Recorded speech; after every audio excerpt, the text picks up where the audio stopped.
Po shënojmë sot ditën që bart një nga plagët më të rënda të historisë sonë, dhunën seksuale gjatë luftës në Kosovë. Një krim njerëzor i përdorur për të thyer dinjitetin tonë, për të gjynzuar, për të na gjynzuar si popull. Një plagë që edhe pas 27 vitesh vazhdon të na dhemb. Një dhimbje që ende jeton mes nesh.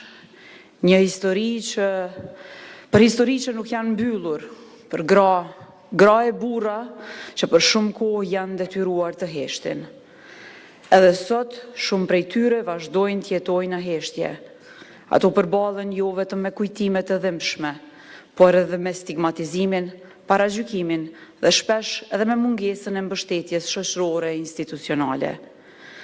Përkundër kësaj janë edhe ato e ata që gjetën forcën të flasin dhe pikërisht me guximin e tyre thyen heshtjen dhe hapën rrugën e drejtësisë.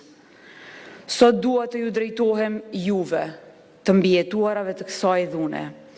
Ju që i mbijetuat dhimbjes më të rëndë, ju që përveç plagëve të luftës mbajtet mbi supe dhe peshën e heshtjes, të paragjykimit dhe të mos mirëkuptimit. E dim që nuk ka fjalë që ju ngushëllon, po ju them nga këtu, nga kjo foltore, nga kuvendi i Kosovës, që ju nuk jeni vetëm.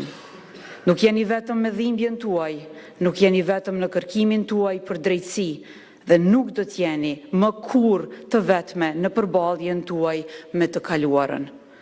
Prandaj në këtë ditë ne nderojmë forcën dhe dinjitetin tuaj, që u bë zëri i vërtet i historisë sonë. Shënimin e kësaj dite është zotim institucional dhe shoqëror që kjo histori nuk do të harrohet kurrë, dhe sot nuk po kujtojmë vetëm atë që ka ndodhur, por sot qëndrojmë këtu për të kërkuar drejtësi ndërkombëtare për ju. Të dashur qytetar, nga kjo foltore dua të them qartë dhe të bëj një thirrje që nuk është e lehtë, se heshtja nuk është opsion. Nuk ka vend për heshtje përballë krimeve të kryera ndaj nënave, ndaj motrave, djemve dhe baballarëve tanë. Drejtësia përballë këtyre krimeve është obligim i yni, dhe pa drejtësi, as liria jonë nuk mund të jetë e plotë.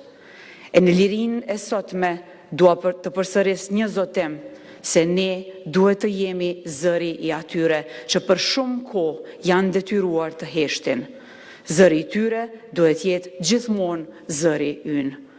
U bëj thirrje institucioneve të drejtësisë që t'u trajtojnë me prioritet maksimal të gjitha rastet e dhunës seksuale gjatë luftës. E për ju që ende nuk keni folur, që ende nuk keni bërë hapin përpara, nga kjo foltore dua t'ju them se kurdo që jeni gati, ne jemi këtu për ju. Jo për t'ju gjykuar, po për t'ju mbështetur. Jo për t'ju pyetur, po për t'ju thënë jemi me ju dhe qëndrojmë për ju. Sepse kjo histori nuk është vetëm e juja, është historia jonë, është historia e gjithë Republikës së Kosovës. Ne nuk do të lejojmë që kjo histori të mbulohet nga heshtja apo të zbehet nga harresa.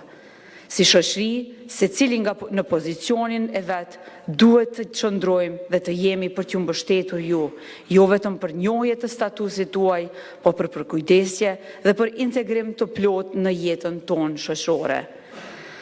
Të nderuar kolegë deputet, të dashur qytetar, më shumë se kurrë, le të qëndrojmë pranë të mbijetuarve të luftës, të dhunës seksuale gjatë luftës së fundit në Kosovë, jo vetëm me fjalë, po me veprime. Jo vetëm sot, po për çdo ditë. Le të jemi bashkë në solidaritet të plotë, në përkushtim dhe në veprim për drejtësi, barazi dhe dinjitet për të gjithë. Lavdi dhe nderim forcës dhe qëndresës së tyre, dhe të mos harrojmë, zëri juaj do të jetë gjithmonë zëri ynë. E drita është tashmë e juaja.